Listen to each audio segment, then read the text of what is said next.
It's a mini-sode of the British Broadcasting Century podcast as we approach Christmas of 2025, when my Christmas radio drama is on about the first radio drama. More about that this episode, and where in London you can hear the full story behind that first drama. Just a short episode this time, so a little on the November 1923 story in our moment-by-moment timeline. So with that in mind, previously on the British Broadcasting Century.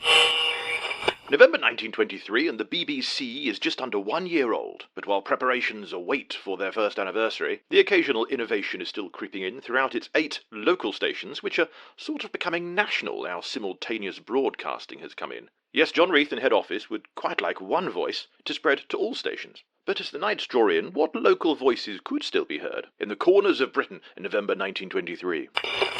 So this time, a little on the Welsh broadcasts in Wales. G.K. Chesterton in Manchester will be quoting from 1923's Radio Times on opera and from 2025's Radio Times on drama. And 75 years of the God Slot on the Light programme / Radio 2. I gave a talk recently to the Pause for Thoughters at BBC Broadcasting House. I'll give you a taster of it this episode for the Diamond Jubilee of the God Slot and some of the surprising names who appeared on it. Here on episode 110 of the British Broadcasting Century.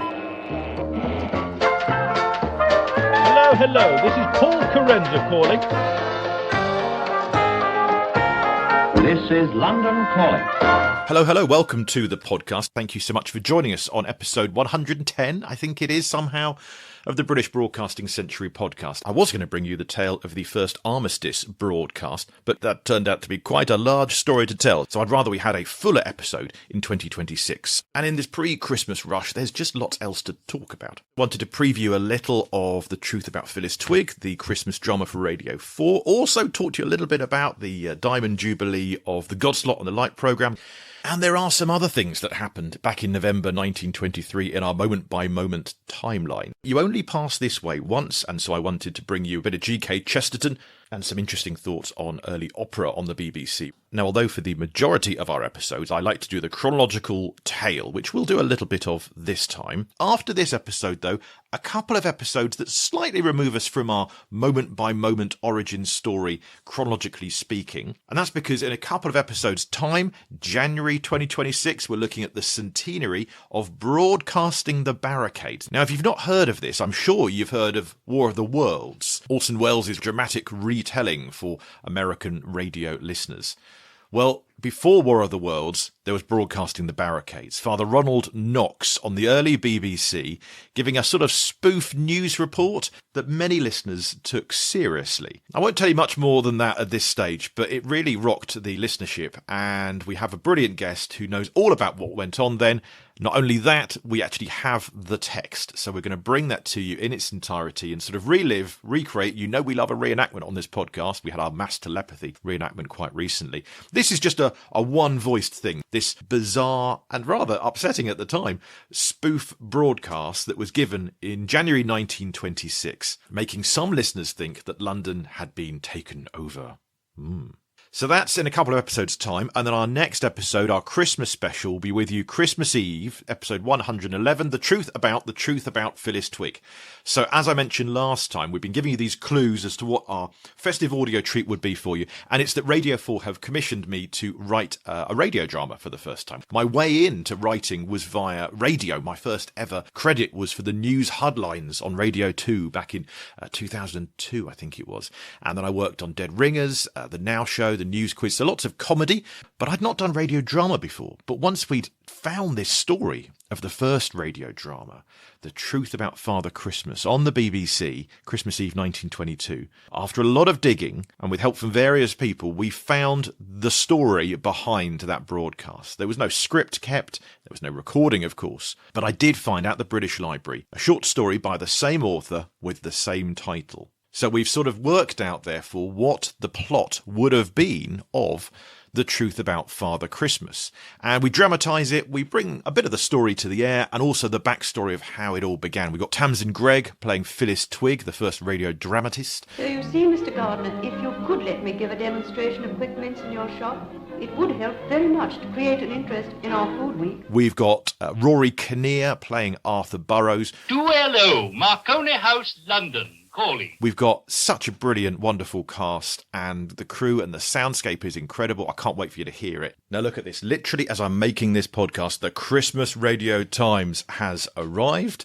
And page 262, today's choices. I didn't know that was going to happen until I saw it. That's quite a marvellous thing. Thank you, Radio Times, for featuring us. Pick of the day. We'll take that.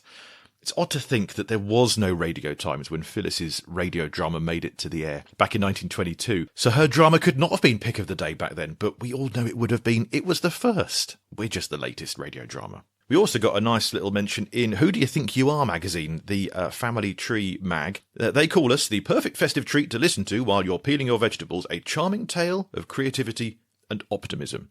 Well, you be the judge, but if it gets a few more ears on it, I am very grateful for those magazine features. And I guess we're in Who Do You Think You Are magazine because there is a sort of history tracing detective work element to this tale, as there is to so much of this podcast. And my thanks, as ever, to our newspaper detective Andrew Barker for his constant help. And indeed, I'll highlight next episode some of those other wonderful people who have brought the Phyllis Twigg tale back to life. It takes a village. And even by listening to this podcast, you are that village.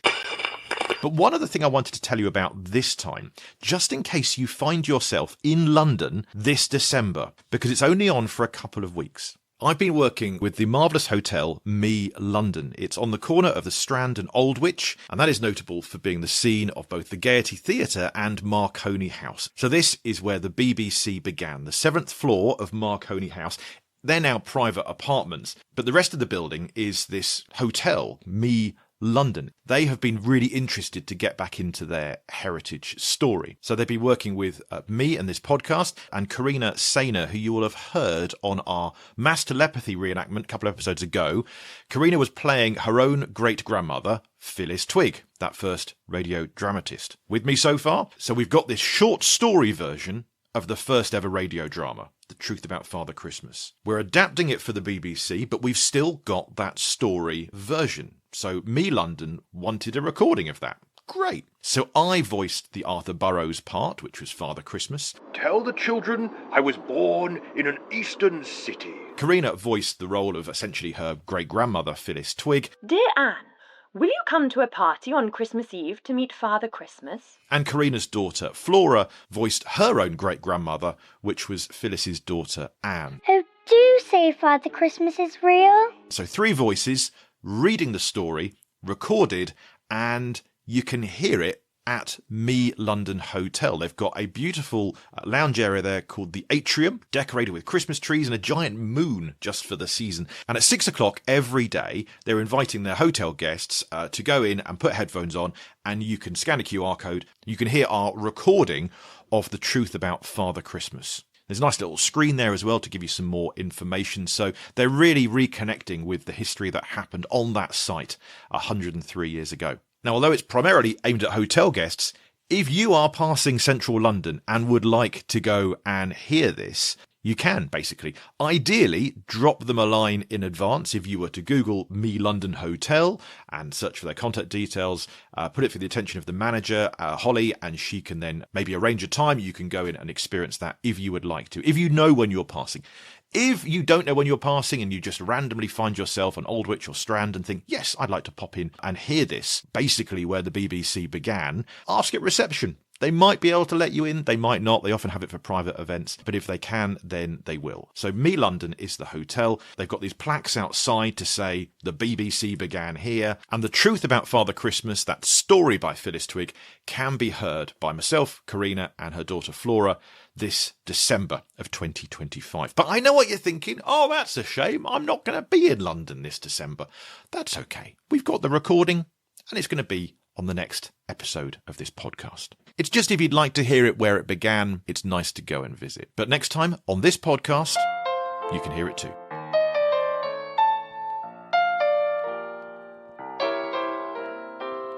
Now, before we get to November 1923, very briefly this episode, it's just a mini-sode. Here's another thing I've been doing recently. You might know I do the Pause for Thought slot now and then on the Radio 2 breakfast show. I started under Chris Evans, and then Zoe Ball, and then now Scott Mills. Never got to meet Wogan, for which I regret massively. But I know many who did. In fact, I know one or two Pause for Thoughters who started under Derek Jameson. Morning, Jameson here. So the Pause for Thought and Radio 2 breakfast show bosses know that I'm a bit of an enthusiast for radio history. So very kindly, they recently asked me to do a bit of a talk for our annual Pause for Thought get-together on the history of Pause for Thought, as we realised it's actually 75 years from now since the God slot began on what was then called the Light programme. Back then it was 5 to 10 rather than Pause for Thought. That was the name of the programme. So I won't repeat the full talk here, but I just thought a few things to highlight now we found a nice little old clip or two. I'll just do the really old clips that are so old they're beyond copyright. Otherwise we start treading on toes. We don't want to do that. So whether you're religious or not, I think there's a nice bit of media history within here.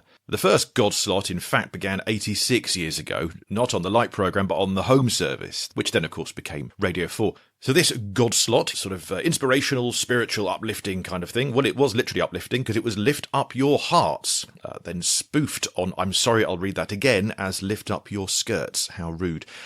Lift Up Your Hearts was created by BBC's Scotland boss, Reverend Melville Dinwiddie. Yep, great name. They called him Din around the office, probably for the best. And the Radio Times, back in 1939, noted, Religious broadcasting offers something new in the introduction this week of a brief 5 minutes devoted to early morning prayers. This should reach many listeners who have never been free to listen to the daily service at 10:15. And the daily service, which I presented only this week on Radio 4 Extra, talking about St. Nicholas. That was a topic I was given, St. Nicholas, Bishop of Myra, so associated with Christmas today. And I couldn't resist the chance to mention on there a little of our own research here into the truth about Father Christmas. So if you'd like to hear the daily service, again, religious or not, there's a little bit of radio history I've smuggled onto there. I'll put the link in the show notes. But back in 1939, the Radio Times continued, A rota of clergymen, all with broadcasting experience, will preside in turn over the devotions. Their names will not be announced. Ah yes, so anonymous. This harks right back to Reith at the very start, was rather keen that certain announcers were not highlighted. He didn't want personality taken over, which I think Reith traces all the way back to Peter Eckersley. I think he'd seen what happens when personality takes over. So he wanted to anonymise announcers and now and then religious broadcasters, and that certainly was the case here in 1939. The little services will be, of course, non-denominational, aiming only at converting each listener's home into a shrine for a moment or two before the day's work begins. Yep, so non-denominational, right back in 1939. Still clergymen, I notice, early days. But as for the Light programme, which is what I was asked to be speaking about, 75 years ago, 5 to 10 began. That was on at, you guessed it, 5 to 10. The Radio Times said in the week of its launch, It is not intended to be either a potted version of the daily service or a super popular and spineless 5 minutes of religion. Our aim has been to provide those busy at work with an opportunity for a brief recollection of the great spiritual truths of Christianity, something healthy and helpful to brood on during the day, short enough for a housewife to pause and join in without risking the cooking. Not my words. The words of the Radio Times in 1950. If it's helpful for context, above it in the listings, Frankie Howard and Eric Sykes in their early days were on the BBC. The earliest clip I could find of 5 to 10 dates back to April 1958, and this anonymous broadcaster. And now it's 5 to 10. Were you there when he rose up? From the Letters of Nicodemus, a modern religious novel. We arranged to spend the night at Emmaus and to travel on to my village next morning. We had accomplished about half the journey when Cleophas, who'd been dragging along moodily with head drooping... So meanwhile, on the Home Service in the 1950s, Billy Graham, the noted American evangelist, did a whole week of Lift Up Your Hearts from the BBC's Glasgow studio. But as for the Light programme, on the other side, their broadcasters on the 5 to 10 slot included the actress Sybil Thorndike, Prunella Scales, yes, Sybil Fawlty was there, Michael Hordern, the voice of Paddington, he was broadcasting on 5 to 10. Eamon Andrews, This Is Your Life. Joyce Grenfell. Paul Danker, the first black children's presenter. One of the earliest openly gay presenters on radio and television as well. So there you go. Lest you think that 5 to 10 was completely conservative, it was rather progressive in certain areas. Perhaps the most famous 5 to 10 broadcaster was Paul Simon. Yeah, the singer. Simon and Garfunkel. He actually gave us the broadcast debut of The Sound of Silence as part of 5 to 10 back in 1965. Here's his intro. The song deals with the problem of communication, or rather the inability of people to communicate with each other, not only on an intellectual level but on an emotional level as well. So you have people unable to express love, particularly prevalent disease of our society. Hello, darkness, my old friend. A BBC religion producer had found this then unknown folk singer, liked his mix of spirituality and song, and asked him to contribute some 5 to 10 slots, which Paul Simon did, of course, in song. Left its seeds while I was sleeping. So that brings us from 5 to 10 to Pause for Thought. Then 1970 is when the newly named Radio 2 changed the name of the slot, and we began pausing for thought. The very first Pause for Thought was by a doctor. We don't know which doctor. Wasn't a witch doctor. And then that week there was a businessman, a showbiz personality, a dustman. Something I didn't mention at the talk at Broadcasting House, because I wanted to keep it pleasant, was that the 7th ever Pause for Thoughter was one Jimmy Savile. I think many forget he was actually a popular religious broadcaster at the time. He had a Radio 1 show, which was religious debate. But others in the first year of Pause for Thought, wonderful names: Derek Nimmo, J.B. Priestley, Johnny Dankworth, Cliff Richard, Barbara Cartland, Larry Adler, Joyce Grenfell, Jean Metcalf, Catherine Bramwell Booth of the Salvation Army. The first Jewish Pause for Thought I could find was the actor Robert Rioty on the 11th of March 1971, speaking on Purim. And in fact, I mentioned that at this Pause for Thought talk, and someone in the audience knew his son, texted him and said, "Your dad's just got a mention in this History of the God Slot talk." And Robert Rioty's son replied, "Rather pleased to hear." Pause for Thought was a standalone programme till October 72. It became part of the early show on Radio 2 at 6:15, and then also on Terry Wogan's breakfast show at 8:45. We talked a little bit about some of those 1970s Pause for Thoughters: Reverends Frank Thewlis and Frank Topping, Roger Royal. Gerald Priestland was the BBC Religious Affairs correspondent. He had Priestland's postbag. And then often religion producers such as David Winter, John Newbury, John Forrest, who I'm still in touch with, and Michael Wakelin, who is still my boss at Pause for Thought. They all contributed on-air Pause for Thoughts as well. Producer becoming presenter. We spoke a bit about Ray Moore as well, who read this listener letter about the timing of Pause for Thought when it was at 6:45. I don't like this palaver with Pause for Thought and God's greatest hit. 6:45, the day's half over. Please use your influence. Obviously got great faith in my limited powers around here. And I must note that Andy Walmsley's Random Radio Jottings blog has a great piece about the history of Pause for Thought. Link in the show notes. By the way, it says, what the dickens has happened to Gerald Priestland? I don't know, Goldie. I mean, what has happened? I was hoping you'd tell me. Has anything at all happened to him that we ought to know about? Answers, please. Under a plain wrapper. We've got a cracker for you this morning, Goldie. We all know the words and the tune, and there's a yard and a half of time to take the collection today. He then went on to play an Ascension Tide choral anthem. We don't really do that nowadays. We reckon the longest-serving current Pause for Thought is Andrew Greystone. Started in 1989. He's actually been contributing to a Channel 4 documentary on abuse in the church on TV this week and has a new book about that very thing. So he's bringing that religious broadcasting and indeed trying to hold the church to account on today's British broadcasting this very month. We spoke of an early Muslim contributor, Dr. Zaki Badawi, who was known as Britain's most influential Muslim. We spoke of Father Brian Darcy, who still broadcasts today. They say that Father Brian Darcy was actually the inspiration for Dermot Morgan's comedy character that morphed into Father Ted. So there you go, more British broadcasting influence. We reminisced about Ruth Scott, who many of us knew, who died a few years ago, and the time that the Vicar of Dibley gave a Pause for Thought for Children in Need 2013. So I continue to Pause for Thought at the BBC as we speak, pretty much. 22nd of December, you can hear me on the Scott Mills Breakfast Show, and I will be attempting to see if we can talk about the truth about Father Christmas, because this BBC drama that we'll be retelling on Radio 4 does have Father Christmas telling a version of the Nativity story. It's very rare that you hear both Father Christmas and Jesus in the same story at Christmas. It's normally either one or the other, isn't it? It's normally the Santa or the Saviour, Claus or Christ. But in the first BBC drama, we now know you get a little bit of both. So let's see if I can get that past my Pause for Thought bosses. 22nd of December, you'll hear a bit of that. And it was a joy to be invited to pay tribute to the Diamond Jubilee, 75 years of the God Slot, on the Light programme /Radio 2. It's 5 to 10. This is Radio 2 on 1500 metres and VHF. It's 5 to 9. In Pause for Thought. Time for Pause for Thought.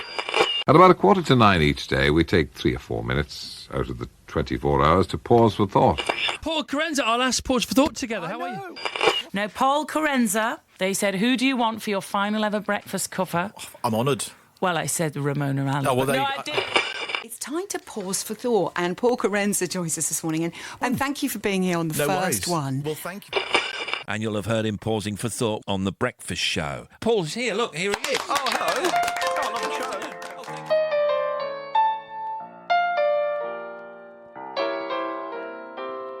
Finally, this episode then. The chronological tale. November 1923 is where we are at in that. So while I'll delay telling you about the first British broadcasting armistice, we'll cover that in a couple of episodes' time, there are a few minor broadcasts from this moment in history that I would like to mention. Let's begin with the Radio Times, who had this comment on opera on the air. Back in November 1923. We know of many who have come to the operas after hearing excerpts broadcast, but on the other hand, we don't know how many may have been kept away because they prefer to listen at home. I am convinced, however, that this will adjust itself in time. So long as wireless remains a novelty, people may sit at home for a time, but when they hear the applause and the enthusiasm as well as the music, they will go and see it the next time. The personal equation can never be displaced, and in opera, almost more than anything else, personality counts. And of course, without television here for another decade and a half, the question comes up over vision, over just sound. Don't you think that in some cases it's better to hear but not to see the performers? The figures of some of the great singers do not approximate very closely to the parts they have to play. Portsmouth Evening News reported, the radio novel has arrived. The latest work of Monsieur Maurice Larue, a popular French romanticist, will be sent to broadcast in short, serialised instalments on the wireless telephone, instead of being published in a magazine or newspaper. 2 days after that, Cardiff gives a proper good long Welsh broadcast for the first time, one of decent length anyway. Manchester 2ZY give their first grand lecture from G.K. Chesterton. But while I should resist the suggestion that we must eat beef without mustard... From a later broadcast, this is G.K. Chesterton. I do recognise that there is now a more subtle danger, that men may want to eat mustard without beef, and depend entirely on spices and condiments. Another parallel direction in which 2ZY is doing pioneer work is in bringing wireless into the schools. An address was given the other day to 600 children in one local school. The popularisation of wireless among the young generation will give them instruction, education and amusement, such as we in our young days never hoped to have. Instruction, education and amusement. Sounds a bit like inform, educate and entertain. That same day, 8th of November 1923, was the tercentenary of Shakespeare's first folio. Scenes were therefore broadcast, thanks to the British Empire Shakespeare Society, bits of As You Like It, Hamlet, Twelfth Night, Midsummer Night's Dream, under the directorship of Acton Bond. Oh yes, the name's Bond. Acton Bond. And the next day, 9th November, the BBC licence was reported to be extended until the end of 1926. Oh, well, that will be the end of the company years then. The corporation begins on the 1st of January 1927. We're some way off that just yet, but there's so much more to tell. So that's November 1923. Right now it's December 2025. So do catch The Truth About Phyllis Twigg, my new radio drama about the first radio drama, Radio 4, Christmas Eve, 2:15. Circle it in your Radio Timeses. If you miss it because you're out carol singing or last-minute present shopping, you'll be able to find it on BBC Sounds for 30 days or so afterwards. And then join us next time for the companion podcast. The idea being that you hear the radio drama first, ideally, and then you can listen to our podcast, which will dig behind it, tell you the truth about Phyllis Twigg. We'll meet the cast, the crew. We'll hear from Karina, Phyllis Twigg's great-granddaughter. We'll hear our reenactment of the story version. And we'll also hear, for the first time on this podcast, from Arthur Burrows' family. It's going to be a packed episode. But then Christmas is always packed. Do join us, and thanks for joining us this time. The British Broadcasting Century is a solo-operated podcast and nothing to do with today's BBC in terms of who makes this. It's just made by Paul Carenza, with thanks to you, because it takes a village, and you are that village. We are just here to inform, educate, and entertain, aren't we all? Thank you for joining us. Do share the podcast if you like it. I enjoyed making it, which is why I'm going to share it. Next stop, Christmas, here on the British Broadcasting Century.